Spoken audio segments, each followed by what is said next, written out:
Salam Bapak Ibu Saudara kekasih pendengar radio suara Abdi Allah dimanapun Anda berada. Bersyukur untuk anugerah Tuhan. Hari ini kita diberi kesempatan sekali lagi untuk membaca dan merenungkan firman Tuhan yang terambil dari 1 Samuel pasal yang ke-30 ayat pertama sampai ayat ke-6. Sebelum kita membaca dan merenungkan firman Tuhan, mari kita tundukkan hati di hadapan Tuhan, kita berdoa. Bapa di dalam sorga, kami bersyukur untuk anugerah-Mu, kesempatan demi kesempatan untuk bersekutu melalui pembacaan dan perenungan firman-Mu. Terima kasih. Mampukan kami untuk mengerti, memahami, lebih-lebih melakukan firman Tuhan, supaya firman-Mu senantiasa meneguhkan iman keyakinan kami kepada Tuhan. Hamba-Mu Engkau pakai sebagai alat-Mu di dalam memberitakan, dan saudara-saudara pendengar radio suara Abdi Allah boleh diberkati, boleh diteguhkan, dikuatkan di dalam iman percayanya kepada Tuhan Yesus. Terima kasih ya Tuhan, berfirmanlah kepada kami siap mendengarkan firman-Mu. Dalam nama Tuhan Yesus kami berdoa. Amin. 1 Samuel 30 ayat pertama sampai ayat ke-6. Beginilah firman Tuhan. Ketika Daud serta orang-orangnya sampai ke Ziklag pada hari yang ketiga, orang Amalek telah menyerbu tanah Negeb dan Ziklag. Ziklag telah dikalahkan oleh mereka dan dibakar habis. Perempuan-perempuan dan semua orang yang ada di sana, tua dan muda, telah ditawan mereka dengan tidak membunuh seorang pun. Mereka menggiring sekaliannya, kemudian meneruskan perjalanannya. Ketika Daud dan orang-orangnya sampai ke kota itu, tampaklah kota itu terbakar habis, dan istri mereka serta anak mereka yang laki-laki dan perempuan telah ditawan. Lalu menangislah Daud dan rakyat yang bersama-sama dengan dia dengan nyaring, sampai mereka tidak kuat lagi menangis. Juga kedua istri Daud ditawan, yakni Ahinoam perempuan Yisrael dan Abigail bekas istri Nabal orang Karmel itu. Dan Daud sangat terjepit karena rakyatnya mengatakan hendak melempari dia dengan batu. Seluruh rakyat itu telah pedih hati, masing-masing karena anaknya laki-laki dan perempuan. Tetapi Daud menguatkan kepercayaannya kepada Tuhan Allahnya. Demikian jauh pembacaan firman Tuhan. Yang berbahagia adalah kita yang senantiasa membaca, merenungkan, dan melakukan firman-Nya dalam kehidupan kita hari lepas hari. Saudara-saudara kekasih pendengar radio suara Abdi Allah dimanapun Anda berada, pada bagian firman hari ini membawa kita masuk ke salah satu titik terendah dalam perjalanan kehidupan Daud. Kita sering mengenal Daud sebagai raja yang besar. Dia adalah penyembah yang intim dengan Allah. Kalau di dalam kitab Mazmur kita melihat nyanyian-nyanyian yang disampaikan kepada Allah itu sungguh-sungguh luar biasa. Atau kita dapat melihat dia sebagai pemimpin yang dipilih secara khusus. Namun sebelum ia duduk di tahta kerajaannya, Alkitab memperlihatkan sebuah fase, sebuah kondisi yang penuh kehancuran, yaitu di Ziklag. Peristiwa ini bukan sekedar tragedi sejarah Bapak Ibu, melainkan bagian dari pemeliharaan Allah, providensia Allah yang bertujuan untuk membentuk hati seseorang, yaitu Daud, sebelum ia menerima penggenapan janji Allah. Di kota Ziklag ini Allah mengajarkan kepada Daud dan juga kepada kita bahwa krisis bukan hanya soal keadaan di luar diri kita, tetapi tentang apa yang terjadi di dalam hati kita.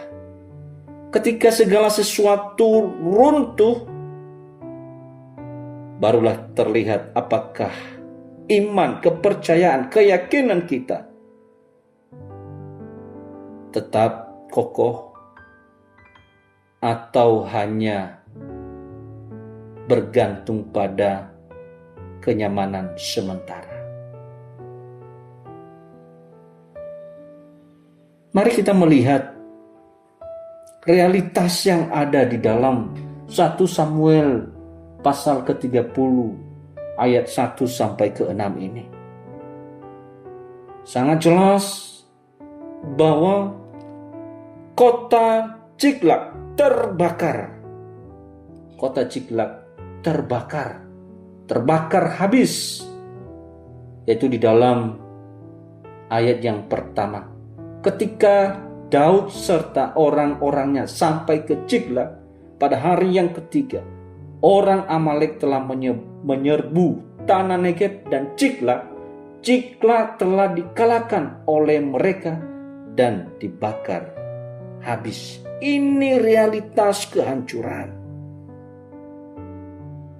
Mereka menemukan kota itu telah dibakar oleh musuh, dibakar habis. Bapak, Ibu, dan Saudara kekasih, pendengar radio Suara Abdi Allah, coba kita bayangkan pemandangan itu. Asap yang masih mengepul, rumah-rumah yang menjadi abu, dan suasana yang sunyi penuh dengan kedukaan. Di mana tempat itu menjadi perlindungan bagi bangsa Israel, berubah menjadi simbol kehilangan, simbol kehancuran. Ini menunjukkan bahwa Allah kadang mengizinkan fondasi-fondasi yang kita bangun dan anggap aman menjadi runtuh seketika.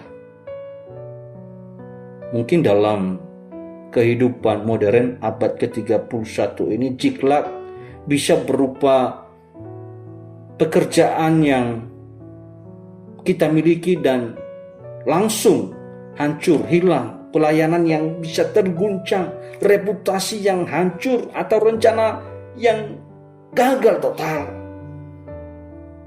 Kita sering berpikir bahwa berkat Tuhan berarti stabil atau bisa terus-menerus. Tetapi Alkitab menunjukkan bahwa Allah juga bekerja melalui kehancuran. Bapak, Ibu, Saudara yang kekasih, pendengar radio Suara Abdi Allah, dimanapun Anda berada, pemeliharaan Allah, providensi Allah bukan hanya hadir dalam hal-hal yang menyenangkan, tetapi juga dalam peristiwa yang menyakitkan. Kota yang terbakar, yaitu kota Ziklag, tidak berarti Tuhan meninggalkan Daud dan umatnya. Justru melalui api itu, Tuhan sedang membentuk sesuatu yang lebih dalam daripada sekedar kemenangan militer. Allah sedang membentuk hati calon seorang raja, calon seorang pemimpin, yaitu Daud. Sering kali kita baru menyadari betapa rapuhnya sandaran duniawi. Entah itu karir, kekayaan, posisi, ketika semuanya hilang, habis. Dan pada hari ini, melalui kehancuran kota Ciklag, mengingatkan bahwa iman sejati tidak dibangun di atas kenyamanan, melainkan di atas kesetiaan Allah yang tidak berubah. Di atas kesetiaan Allah yang tidak berubah. Kalau dibangun berdasarkan kesetiaan manusia, tidak mungkin bertahan lama. Karena manusia seringkali tidak setia kepada Allah. Itu realitas kota terbakar. Kemudian keluarga ditawan. Alkitab melanjutkan bahwa bukan hanya kota yang hilang, tetapi juga keluarga mereka ditawan. Ini adalah luka yang jauh lebih dalam daripada kehilangan materi. Daud bukan sekedar pemimpin pasukan pada saat itu. Dia juga seorang suami dari seorang istri. Dia adalah seorang ayah dari anak-anaknya. Kehilangan keluarga kadangkala menyentuh sisi paling personal di dalam hidup, di dalam diri seseorang. Di sini kita melihat bagaimana Allah mengizinkan ujian yang menyentuh inti identitas seseorang, inti identitas manusia. Banyak orang dapat tetap kuat ketika menghadapi kesulitan ekonomi atau tekanan pekerjaan. Tetapi ketika keluarga terguncang, hati menjadi rapuh. Ciklag membawa Daud pada titik di mana tidak ada lagi yang bisa ia kontrol. Hanya bersandar kepada Tuhan.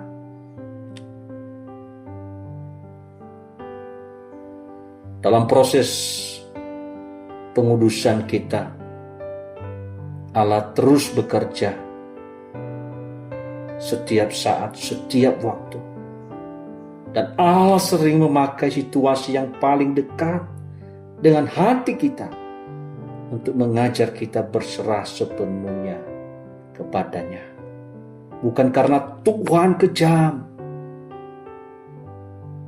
tetapi karena Ia ingin membersihkan hati dari ketergantungan yang salah. Ketika semua yang kita kasihi terasa jauh, kita belajar bahwa Tuhan sendiri adalah satu-satunya sumber pengharapan, sumber kekuatan, sumber perlindungan, sumber kuasa yang tidak pernah ditawan oleh keadaan apapun. Bapak, Ibu, dan Saudara yang kekasih, pendengar radio Suara Abdi Allah, ini bukan ajaran yang mudah untuk diterima. Karena mungkin selama ini kita diajarkan mengikut Yesus, diberkati, enak, hidup, senang, mewah. Namun Alkitab tidak membunyikan, tidak mengatakan kenyataan bahwa iman sering dibentuk melalui air mata. Tidak menyembunyikan bahwa kenyataan iman kita seringkali ditempa melalui air mata. Di Ciklag, Daud dan orang-orangnya menangis sampai tidak ada lagi kekuatan untuk menangis. Bayangkan kesedihan yang luar biasa itu. Mereka kehabisan air mata karena kekalahan, kehancuran, kota dibakar, istri-istri, anak-anak ditawan. Bapak, Ibu, dan Saudara yang kekasih, tangisan itu bukanlah tanda kelemahan iman, tetapi bagian dari proses manusiawi kita yang Tuhan pakai untuk membawa kita kembali sadar bahwa kita harus bersandar kepadanya. Selain kota hancur, keluarga, istri, anak-anak ditawan. Hal lain yang diterima, yang dirasakan oleh Daud, yang selama ini dia menjadi pemimpin pasukan, dan orang-orang yang bersama-sama dengan dia, para pengikutnya, hampir merajam Daud dengan batu. Bagian yang paling menyakitkan mungkin bukanlah kota yang terbakar atau keluarga yang hilang. Melalui fakta yang ada, yang dituliskan di dalam 1 Samuel pasal yang ke-30, sangat jelas bahwa orang-orang yang bersama-sama dengan dia selama ini, mengikuti dia, harus atau hampir merajamnya. Tekanan eksternal berubah menjadi konflik internal. Orang-orang yang pernah mempercayainya kini melihat Daud sebagai penyebab penderitaan. Ini menggambarkan realitas natur manusia yang telah jatuh di dalam dosa. Ketika krisis datang, manusia cenderung mencari kambing hitam. Kepahitan mudah sekali muncul, dan relasi yang sebelumnya kuat bisa saja runtuh dalam sekejap. Namun disinilah klimaks daripada kerohanian Daud. Daud menguatkan kepercayaannya kepada Tuhan Allahnya. Kalimat ini singkat sekali, tetapi sangat dalam maknanya. Di tengah kehancuran total, kehilangan keluarga, istri dan anak-anak, Daud tidak melarikan diri. Daud tidak membalas. Daud tidak menyerah dan putus asa. Cara yang paling jitu yang Daud lakukan dan menjadi pelajaran bagi kita sekalian, yaitu ia kembali kepada Tuhan. Ini adalah momen di dalam diri Daud yang terus dikuduskan hari lepas hari. Pengudusan bukan proses yang selalu terjadi dalam suasana damai. Seringkali ia terjadi di tengah tekanan yang paling berat. Allah memakai krisis untuk membawa Daud dari ketergantungan pada strategi militer duniawi kepada ketergantungan yang lebih dalam kepada Allah Sang Penciptanya. Bapak, Ibu, dan Saudara yang kekasih, pasti kita tahu tentang atlet pelari maraton yang terus berlatih dengan sekuat tenaga, melatih kecepatannya, dan tentunya bukan hanya kekuatan kecepatan, juga kepercayaan diri.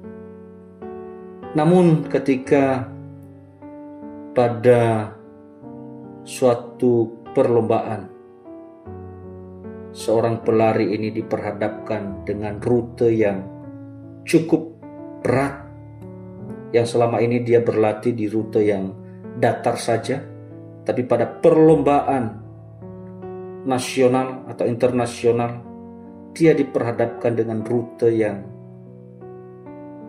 menanjak dan Tanjakannya itu cukup panjang, ditambah dengan cuaca yang sangat-sangat panas pada waktu itu. Pada titik itu, bukan hanya kemampuan fisik yang diuji, tetapi juga mentalnya. Ada pelari yang berhenti, ada yang marah, ada yang menyerah, tapi ada juga yang terus melangkah meski rutenya menanjak, panas, karena ia tahu ada tujuannya di depan. Ciklag adalah tanjakan rohani bagi Daud dan juga bagi kita sekalian. Sebelum tanjakan, semua terlihat baik-baik saja. Tetapi tanjakan membuka kekuatan yang sejati. Demikian pula iman kita. Bukan hanya diuji di saat berjalan mulus, aman, tetapi ketika kita diperhadapkan dengan situasi yang tidak kita pilih, iman kita posisinya di mana?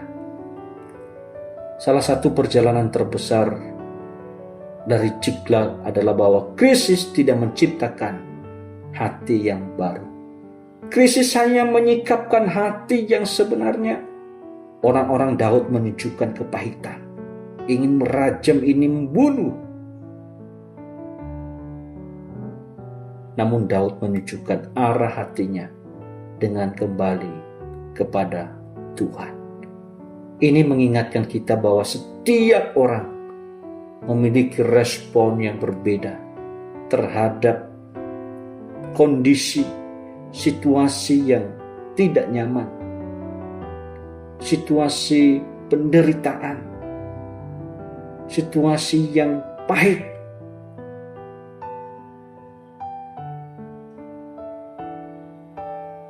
Ada yang menjadi pahit, ada yang menjadi lebih dekat kepada Tuhan. Perbedaan itu bukan terutama pada situasinya, tetapi pada arah hatinya. Bapak, Ibu, dan saudara-saudara kekasih pendengar radio Suara Abdi Allah, hal ini mengajarkan bagi kita bahwa hati manusia secara alami cenderung menjauh dari Allah. Karena itu setiap respon iman adalah karya anugerah Tuhan. Ketika Daud menguatkan dirinya di dalam Tuhan, itu bukan sekedar keputusan emosional, tetapi tanda bahwa Allah sedang bekerja di dalam dirinya. Bapak, Ibu, dan saudara yang kekasih, mungkin sebagian dari kita sedang berada dalam ciklag pribadi. Ada yang kehilangan arah pelayanan, ada yang mengalami tekanan keluarga, ada yang merasa dikhianati oleh orang-orang terkadar. Pada hari ini kita tidak memberi janji bahwa hidup akan selalu mudah, tetapi memberikan kepastian bahwa Allah kita, Allah yang hadir di tengah-tengah kehancuran.